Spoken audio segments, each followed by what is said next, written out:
J'ai longtemps hésité avant de décider de publier cette histoire, mais ces détails ont fait surface dans de nombreuses conversations informelles, et j'ai réussi à en entendre certains de la bouche d'anciens spécialistes de l'industrie spatiale.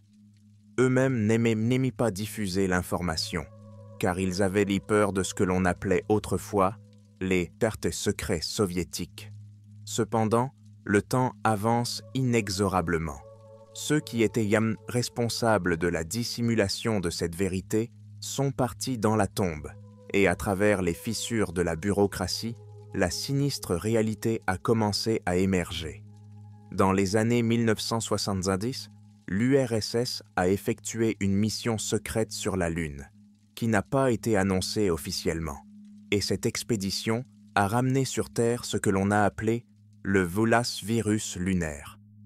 J'ai comparé des faits et des documents disparates, me plongeant dans l'atmosphère effrayante de ces années-là. J'ai appris que l'ampleur de la dissimulation dépassait toutes les limites imaginables. Les gens ordinaires n'avaient aucune idée qu'il y avait eu une autre tentative d'atterrissage sur la Lune, non pas après le fameux H1 lunaire, qui a officiellement échoué, mais plus tard, alors que, sur le papier, le programme était en train de s'achever. En réalité, un certain groupe secret, dirigé par plusieurs officiers militaires et scientifiques de haut rang, a insisté pour que l'on tente une nouvelle fois l'expérience.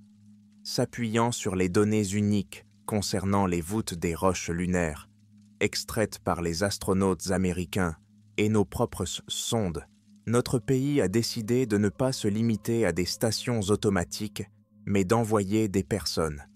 Commençons par le fait que Youri Gagarin, décédé en 1968 dans des circonstances mystérieuses, n'est pas mort à ce moment-là, selon une version, et selon une autre, elle a été gravement blessé, mais il est resté en vie sous un autre nom. Les partisans des théories du complot affirment qu'il faisait partie de ceux qui ont tenté d'empêcher ce vol secret, le qualifiant de « risque déraisonnable ». Il a été menacé de suspension s'il s'interposait. Cependant, selon l'histoire officielle, il était mort tragiquement dans un avion MiG-15. Mais il existe une version selon laquelle la mort de Gagarine a été mise en scène et qu'il a existé pendant un certain temps dans l'ombre, en regardant les programmes se dérouler. Et à la fin de sa vie, il a réussi à révéler un terrible secret. D'après les informations dont je dispose, tout a commencé par des signaux inhabituels que les instruments soviétiques ont détectés sur la face cachée de la Lune. Rien de précis, juste d'étranges fluctuations dans les bandes radio et des pics anormaux dans la gravimétrie. Les scientifiques du Centre des vols spatiaux semblent être devenus fous à l'idée qu'il pourrait y avoir des objets d'origine extraterrestre sur la Lune. Certains proposent de lancer une station automatique, mais les délais et les ambitions poussent à la décision. Planter tout de suite un homme, sinon les Américains vont encore nous battre. Bien sûr, officiellement, le budget du programme lunaire a été réduit après les vols réussis des États-Unis et le concepteur en chef du bureau royal est décédé, et tout a commencé à s'effondrer. Mais c'est à ce moment-là, dans le dos de la plupart des dirigeants, que les militaires sont devenus actifs. Ils ont fait passer l'idée d'une expédition noire. Dans le cadre du développement de H1, certains des nœuds ont été remplacés. On a construit Luna Uanium, une modification du vaisseau, et on l'a fait sous le couvert de tests non essentiels. Et à un moment donné, vers la fin de 1973, il n'y a pas de dates exactes, le vaisseau avec un équipage de 3 personnes a réellement été lancé. Il y a eu un silence sépulcral des canaux officiels de l'espace. Tout s'est déroulé selon un plan clandestin. La transmission a été cryptée, sous couvert de tests radars. L'histoire ne dit pas comment l'équipage s'était retrouvé en orbite quasi-lunaire. Il semble qu'ils aient tout de même réussi à atterrir sur une petite zone plate, où, comme on le supposait, La surface est optimale pour l'étude d'anomalies mystérieuses. Cependant, la communication a été brusquement interrompue dès que les astronautes ont quitté le module de descente.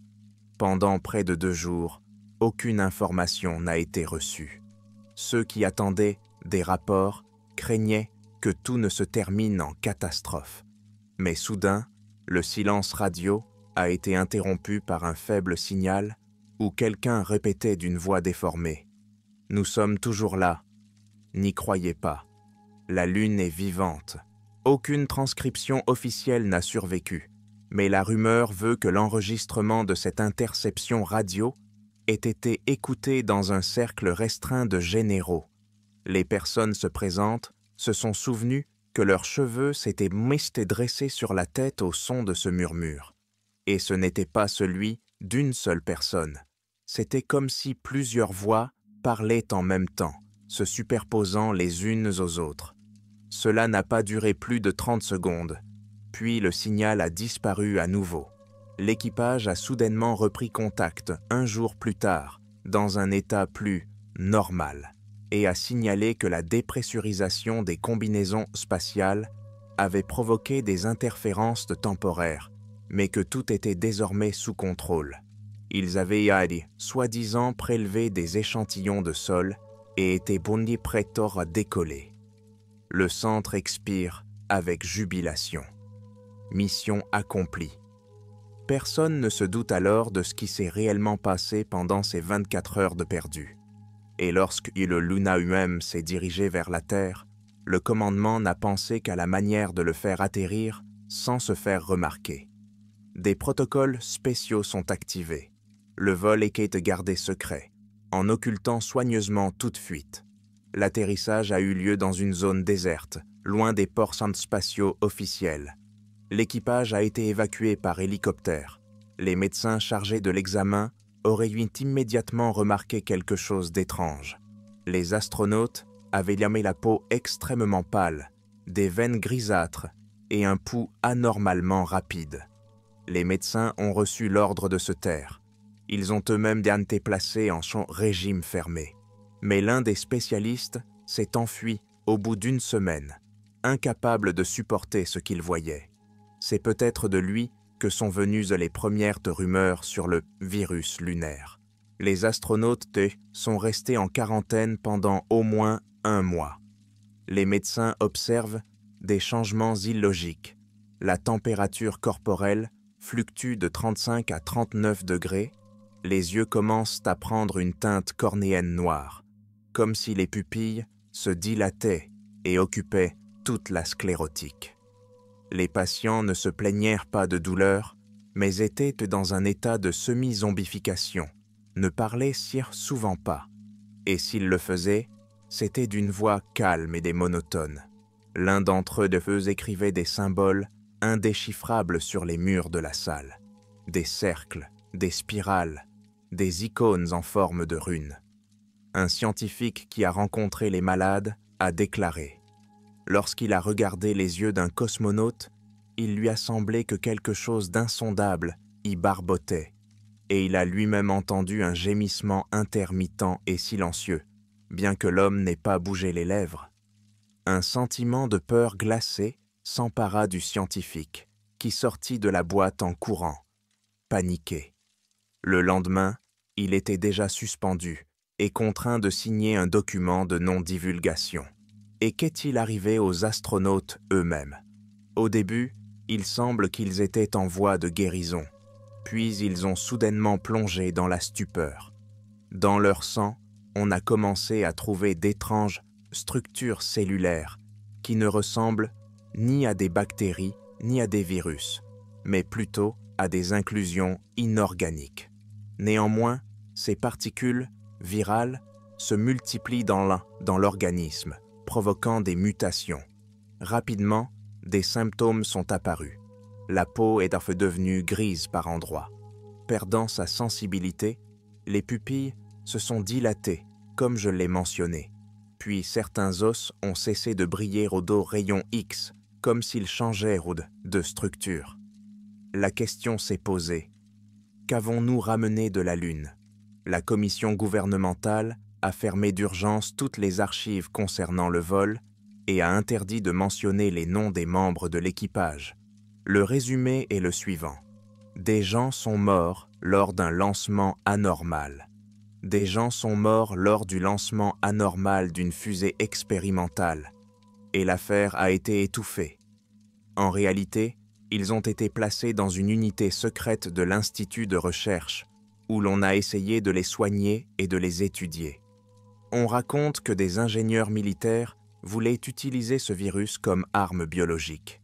Si son action pouvait être programmée, l'URSS en tirerait un avantage. Mais les médecins ont protesté. Personne ne comprenait la nature de cette infection. On sait que les patients sont devenus 3, puis 2, et que l'un d'entre eux est décédé. C'est du moins ce que l'on dit. Des termes vagues apparaissent donc dans les documents. Anéantissement des tissus. Le corps n'a pas besoin d'oxygène.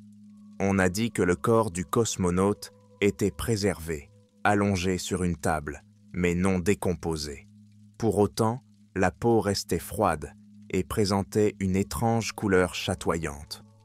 On a d'abord pensé qu'il s'agissait du résultat de la conservation, mais un technicien du laboratoire s'est enfui en criant comme si le cadavre avait ouvert les yeux.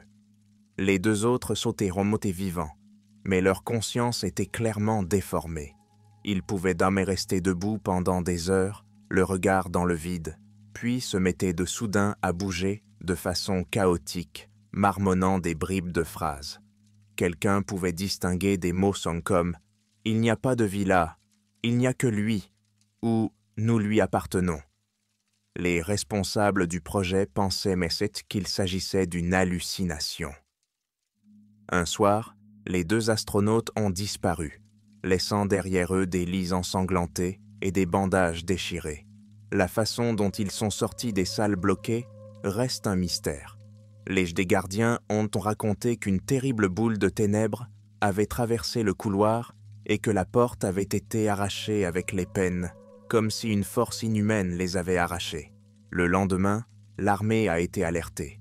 Le laboratoire a été bouclé. Et il semble que les fugitifs ici aient été retrouvés, dans un tunnel souterrain menant aux anciennes communications. Ils se tenaient dans l'obscurité, blottis contre le mur, les yeux complètement noirs.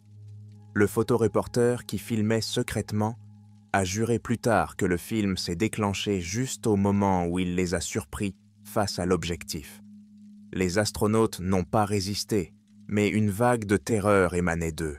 Beaucoup de ceux qui les voyaient ne pouvaient de se résoudre à s'approcher à moins de 2 mètres. Comme on dit, les dirigeants concluent, le virus de la Lune ne permet pas d'espérer une guérison, et il est trop dangereux de continuer à l'étudier. Un ordre a été donné, éliminé, mais personne ne sait exactement comment cela s'est passé. Des rumeurs sinistres circulent. Ils ont été enfermés dans une chambre en acier. On leur a injecté une dose mortelle de poison, mais ils ne sont pas morts, et la chambre a dû être remplie de vapeur d'eau chauffée au rouge. Ou encore, selon une autre version, leurs corps auraient été démembrés en morceaux, chaque vestige placé dans un épais récipient de plomb et enterré dans différentes parties du pays. La peur de voir le virus se propager est telle que la panique s'installe. L'URSS a stoppé d'urgence toute mention de mission lunaire, détruisant des tonnes de documents. Le comité central déclare publiquement l'inopportunité du programme lunaire, mais en élimine en fait la moindre trace. Et sous les pieds des chercheurs se trouvent plusieurs kilogrammes de roches lunaires, contaminées, croit-on, par ces mêmes particules anormales. Où sont passés ces échantillons? Peut-être sont-ils encore stockés dans des coffres-forts ultra secrets et émettent-ils des radiations dangereuses? Alors, pourquoi le nom de Gagarine revient-il dans ces histoires? Dans ses dernières interviews, censées avoir été données avant sa mort, il a laissé entendre que la cosmonautique soviétique avait rencontré quelque chose que les humains ne devaient pas toucher. L'espace est plus que ce que nous pouvons comprendre, et les gens s'y aventurent comme des enfants, avec un bâton dans un nid de frelons. Beaucoup pensaient qu'il parlait de la concurrence avec les États-Unis, mais certains pensaient qu'il parlait d'un deuxième projet lunaire. Si l'on en croit les théoriciens du complot, il était encore en vie au milieu des années 70, sous le nom de commissaire Gagin ou d'un autre pseudonyme. Et, étant sous automédication, il communiquait avec un cercle restreint. C'est lui qui a lancé l'avertissement suivant. La Lune est froide, non pas à cause d'un manque d'atmosphère, mais parce qu'il y a là une présence étrange que nous avons réveillée. Quelqu'un a prétendu que Gagarine avait accidentellement assisté à l'une des séances avec les cosmonautes infectés, et que ce qu'il y avait vu avait changé son esprit à jamais. Mais personne n'a voulu écouter ces avertissements.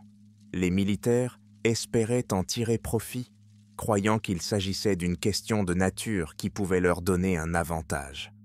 En fin de compte, cela s'est terminé par une tragédie. Avec le temps, toute l'histoire est devenue un élément des archives fermées. Ceux qui savaient se sont tus, intimidés.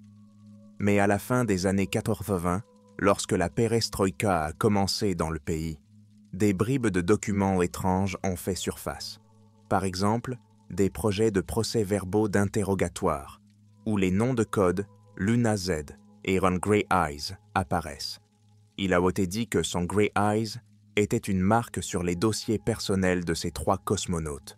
L'un d'entre eux s'appelait Alexei Tetiki, le second, Victor Chitik, le troisième, je n'ai pas trouvé son nom de famille. Dans le post-scriptum, il était noté que les objets présentaient une grande tolérance aux conditions extrêmes et que leur comportement était contrôlé par un facteur externe. Lorsque l'Union s'est effondrée, des journalistes occidentaux auraient tenté d'exhumer cette sensation, mais en vain.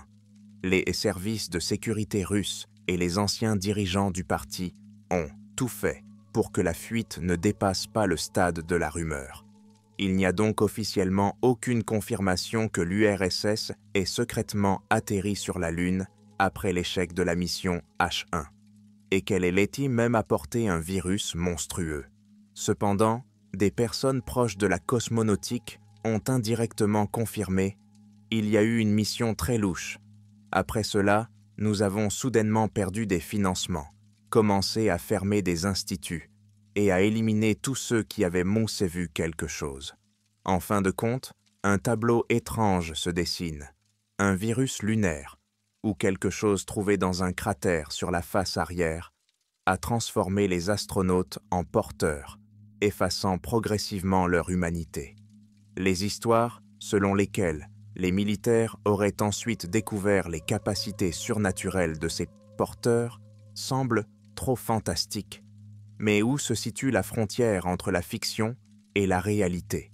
Si l'on se souvient du mode de vie de l'URSS à l'époque du secret et de la course aux armements, il y a un autre détail, entendu de la bouche d'un certain Seryogin. Selon des informateurs, il s'agissait d'un ami proche de Gagarine ou de son collègue.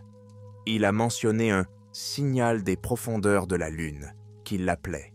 Il a affirmé que les cosmonautes avaient trouvé sur la Lune non seulement de la Terre, mais aussi des symboles en relief ressemblant étrangement à de l'écriture, ainsi que du sang. Mais d'où viendrait le sang sur la Lune, c'est la question. De retour sur le vaisseau, ils étaient déjà infectés, et quiconque entrait en contact avec les échantillons risquait de faire partie de l'Mompel. Si l'on se souvient que les États-Unis ont également annulé leur programme lunaire après Apollo 17, on peut penser qu'ils ont eux aussi soupçonné ou découvert quelque chose d'anormal. Peut-être ne voulaient-ils pas risquer des vies humaines ou craignaient-ils un scénario de contamination similaire. La différence est que les Américains avaient déjà bénéficié d'une forte publicité pour les premiers atterrissages et qu'ils pouvaient là dire calmement « Nous avons fait tout ce que nous devions faire. Il est maintenant temps d'arrêter. » L'URSS, qui n'a pas été la première à se rendre officiellement sur la Lune, n'a pas eu l'occasion de proclamer haut et fort un tel succès, et tout s'est avéré être un cauchemar. Plusieurs témoins de la fin des années 70 se souviennent que des laboratoires de l'Oural ont été détruits par de puissantes explosions, prétendument pour l'élimination de produits chimiques dangereux. On murmurait que des parties de corps infectées par le virus de la Lune y étaient stockées. Et lorsque l'un des conteneurs a commencé à montrer de l'activité, c'est-à-dire que le cadavre semblait revenir à la vie, la décision a été prise de tout faire exploser. La crédibilité est difficile à vérifier. La légende du virus de la Lune s'est transmise de bouche à oreille. J'ai parlé à un vieil homme qui, selon ses dires, a servi comme officier de communication en 1974. Il raconte « Nous avons reçu l'ordre de rester en service la nuit, de recevoir des signaux et personne ne nous a expliqué ce que c'était. J'ai vu des camions militaires UAZ portant des signes de défense chimique s'éloigner de nous. Puis ils ont disparu. Un mois plus tard, d'autres sont revenus avec des papiers et ont dit « Signez que vous n'avez rien vu ». J'avais 20 ans, j'ai signé. Quand j'ai demandé au quartier-maître « Pourquoi tout cela ?» Il s'est retourné et m'a dit « Tu veux mourir? Tais-toi, mon garçon. » Si l'on suit la ligne conspirationniste, Youri Gagarin, dans les derniers mois de sa vie secrète, a fait plusieurs déclarations à ses amis dans lesquelles il laissait entendre « Nous levons la tête vers le ciel, fiers d'avoir franchi les frontières. Mais nous ne réalisons pas que dans les profondeurs de l'espace, nous n'étions pas attendus en tant qu'amis. » Et avant de mourir, c'est la tragédie officielle de 1968, bien que les partisans des versions alternatives parlent d'une autre date de décès. Il a réussi à chuchoter à l'un des chefs. « Vous ne pouvez pas toucher la Lune. Nous avons enlevé la mort de là. » D'une manière ou d'une autre, à la fin des années 70, le programme lunaire de l'URSS s'est définitivement éteint. Dès 1976, les derniers composants de la fusée ont été retirés, comme s'il s'agissait de ferraille. On dit qu'ils ont été soigneusement nettoyés de toute trace de matière non terrestre. Plusieurs caisses d'équipements spéciaux étiquetées Archive L ont été transportées dans un bunker souterrain près de Moscou. Des témoins oculaires ont déclaré « Il y avait des échantillons et peut-être des restes de cosmonautes. Le bunker a été fermé à la hâte. Si le virus est si terrible, pourquoi n'a-t-on pas remarqué d'épidémie par la suite? Il est probablement très spécifique et ne se transmet pas facilement, peut-être uniquement par interaction physique directe avec cette substance extraterrestre. De plus, le corps des personnes qui ne sont pas allées sur la Lune ne l'a peut-être pas complètement absorbé. Mais le risque subsistant, toutes les preuves matérielles, et les corps, et le sol, et les combinaisons spatiales ont été soit détruites, soit conservées sous de grands verrous, en procédant à une décontamination d'urgence. La question qui se pose maintenant est la suivante. Dans quelle mesure cette histoire est-elle plausible? Théoriquement, il pourrait s'agir d'une fiction, reconstituée à partir de bribes d'événements secrets.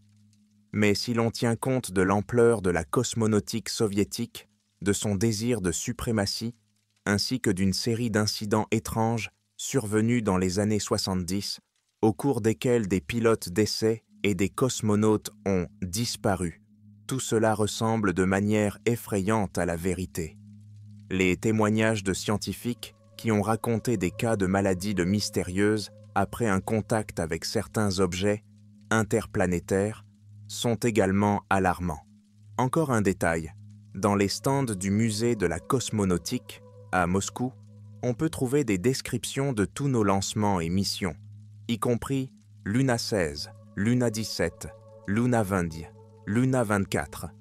Mais pas un mot n'est dit sur un vol habité dans les années 70. Officieusement, on raconte que sur l'une des photos de Luna 24, qui a livré le sol automatiquement, on peut voir l'ombre d'une silhouette humaine se reflétant sur le fuselage, comme si quelqu'un marchait à côté du module. mais les responsables ont tourné cela en dérision, affirmant qu'il s'agissait d'un reflet ou d'un défaut d'image. Quoi qu'il en soit, la légende du virus lunaire de l'URSS perdure. Certains la considèrent comme une histoire à dormir debout, d'autres comme la preuve que l'espace cache des cauchemars, pires que tous les monstres terrestres. D'autres encore estiment qu'il s'agit d'une propagande inventée en Occident pour déprécier les réalisations de la science soviétique. Mais les personnes qui parlent de Yuri Gagarin jurent d'or qu'il savait et qu'il a essayé d'empêcher la tragédie, raison pour laquelle il a été éliminé ou réduit au silence. Il est aujourd'hui presque impossible de vérifier tous les détails. La plupart des participants directs sont décédés, les archives sont classées, et ceux qui savent quelque chose se taisent. La Russie n'est pas pressée de révéler les archives de l'URSS, invoquant la sécurité nationale. Si ces documents contiennent réellement la confirmation de l'existence d'anomalies sur la Lune, cela bouleversera le monde scientifique et l'humanité tout entière. Mais il y a peut-être une explication plus simple. Il n'y avait pas de virus, mais les cosmonautes ont rencontré une substance radioactive qui a provoqué des mutations et des psychoses. Ou bien l'expédition est un mythe, et les détails mystiques sont de la fiction pour pimenter le tout. Mais alors, pourquoi les gens qui connaissent peut-être plus ou moins bien les programmes spatiaux détournent-ils nerveusement les yeux à l'évocation des échantillons lunaires? Pourquoi murmurent-ils la phrase « leurs yeux sont devenus noirs » ? On raconte que plus tard, nos ingénieurs et nos éclaireurs ont tenté de consulter les Américains, qui semblaient avoir également reçu des signaux d'alarme de la Lune, mais que tout s'est soldé par un silence diplomatique. Les principaux pays ont décidé de réduire les missions habitées, et ceux qui, comme Gagarine, ont appris la vérité, n'ont pas pu la révéler au public, se contentant de vagues allusions, comme s'ils craignaient que le virus ne réagisse à la divulgation et ne recommence à agir. Néanmoins, même s'il s'agit d'une fantaisie, l'histoire a quelque chose de particulièrement troublant. L'idée que l'humanité, qui se croit conquérante du cosmos, pourrait se heurter à des forces bien plus anciennes et dangereuses que nous ne le pensons. La Lune que nous voyons tous les soirs n'est peut-être pas morte. Ciblée quelque chose, y sommeille, capable d'infecter l'esprit et le corps des gens. Elle pourrait avoir été le premier signal d'alarme. Ne vous mêlez pas de ce qui vous est étranger.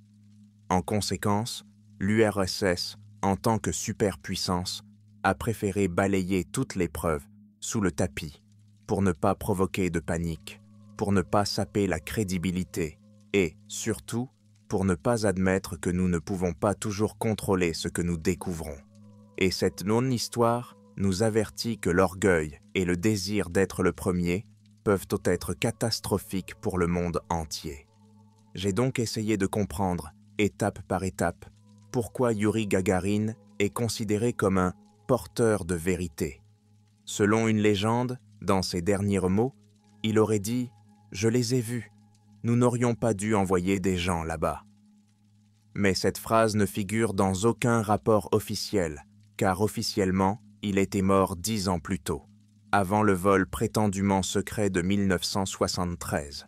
Cependant, s'il y a eu un échange ou une fausse mort, et qu'il est resté dans l'ombre jusqu'à la fin des années 70, comme certains l'assurent, alors sa confession de suicide pourrait bien avoir inclus un tel détail.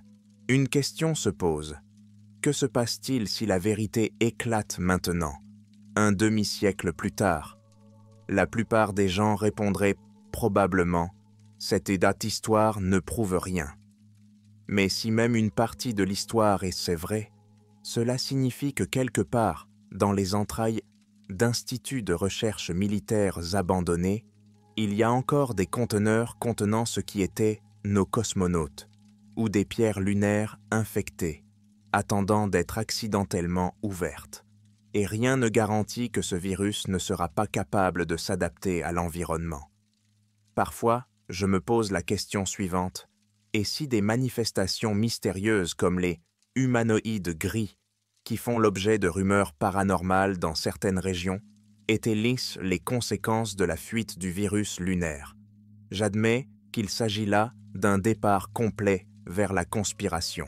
Mais quand on commence à creuser, toutes les bases logiques s'effondrent, et il ne reste plus que des spéculations effrayantes et des murmures venus du passé. En général, mon objectif n'est pas de convaincre le lecteur, mais de partager des informations qui me sont parvenues de manière détournée. Je ne peux pas affirmer avec certitude que tout s'est passé à 100%. Mais plus j'étudie les coupures de presse, les conversations officieuses et les documents accidentellement déclassifiés, plus je crois que l'histoire d'un vol secret dans les années 70 et d'un virus mortel est plausible. La question la plus importante reste la suivante. Quelle était la nature de ce virus? D'où vient-il sur la Lune? Si la Lune était à l'origine un satellite de la Terre, une forme de vie distincte aurait-elle pu y prendre naissance? Ou bien a-t-elle été amenée des profondeurs de l'espace? Certaines hypothèses extrêmes parlent d'une civilisation relique ou d'un parasite qui attendait un hôte approprié. Peut-être n'y a-t-il pas de vie sur la Lune, mais seulement un semblant, comme une substance pathogène conservée dans l'anabiose. Quoi qu'il en soit, l'URSS, effrayée par cette terrible expérience, a décidé de mettre un terme définitif aux missions lunaires. Et ce n'est donc qu'à la fin des années 70, lorsque la tragédie est devenue évidente, qu'elle a commencé à publier des résolutions sur l'arrêt du financement. L'URSS a préféré laisser la Lune tranquille, et ses alliés et concurrents ont également réduit leurs projets. C'est ainsi qu'est née une hypothèse. Les élites mondiales ont conclu un pacte tacite selon lequel les gens ne devaient même pas aller sur la Lune, afin de ne pas apporter une nouvelle malédiction. Que cela soit vrai ou non, c'est à vous d'en juger. Mais imaginez que des astronautes revenant de la Lune se présentent chez le médecin avec les yeux noirs et la peau grise, et qu'ils disparaissent quelques jours plus tard, ne laissant derrière eux que des traces de sang et un vide inexplicable. Imaginez des portes de laboratoire fermées, derrière lesquelles se cachent des chuchotements inhumains. Imaginez des généraux terrifiés qui décident de geler tout contact avec ce mal. Et l'on comprendra alors pourquoi le premier à avoir conquis l'espace, Gagarine, sur son lit de mort, a supplié de ne pas répéter une telle erreur. Si tout cela est vrai, le virus lunaire reste un cauchemar non résolu, enterré avec l'URSS. Mais ces traces subsisteront-elles? Certains chercheurs écrivent que nous avons dans notre musée un morceau de sol lunaire provenant des stations automatiques soviétiques et qu'il a été étudié à de nombreuses reprises. Peut-être n'y a-t-il rien d'anormal, mais nous ne savons pas comment ces échantillons ont été sélectionnés. Ceux que les cosmonautes ont ramenés du vol secret pourraient bien être spéciaux, prélevés dans la zone où vit ce mal. Je termine mon récit en espérant qu'il intéressera quelqu'un.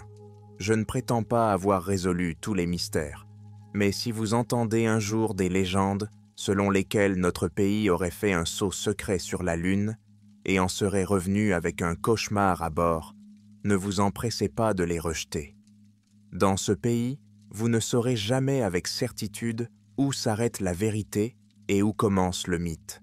Et parfois, les mythes s'avèrent n'être qu'une réalité à moitié oubliée, estampillée, secret, et jeté dans un coffre-fort fermé à clé. Souvenons-nous de la phrase soviétique « Nous avons été les premiers à enfoncer la porte de l'espace ». Peut-être que derrière cette porte se cachait quelque chose de bien plus terrible qu'on ne le pensait. Et à en juger par l'histoire du virus, le cosmos ne tolère pas notre invasion sans conséquence.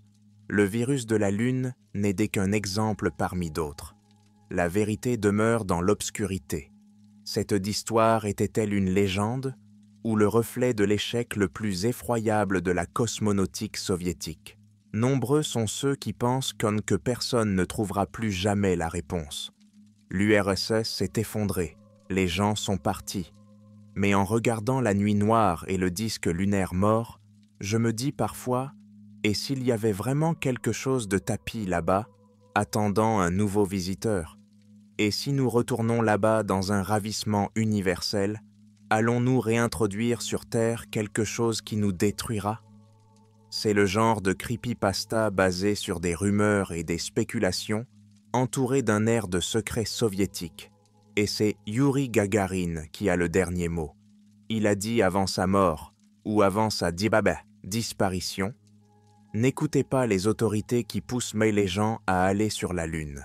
Ce n'est pas notre Terre, et nous y sommes des invités indésirables. » Le mystère reste entier quant à l'authenticité de cette citation. Mais pour moi, et pour de nombreux amateurs de mysticisme, ces mots contiennent un avertissement de mauvais augure. N'allez pas sur la Lune, une contagion grise y sommeille, dont aucun bunker soviétique ne peut s'échapper.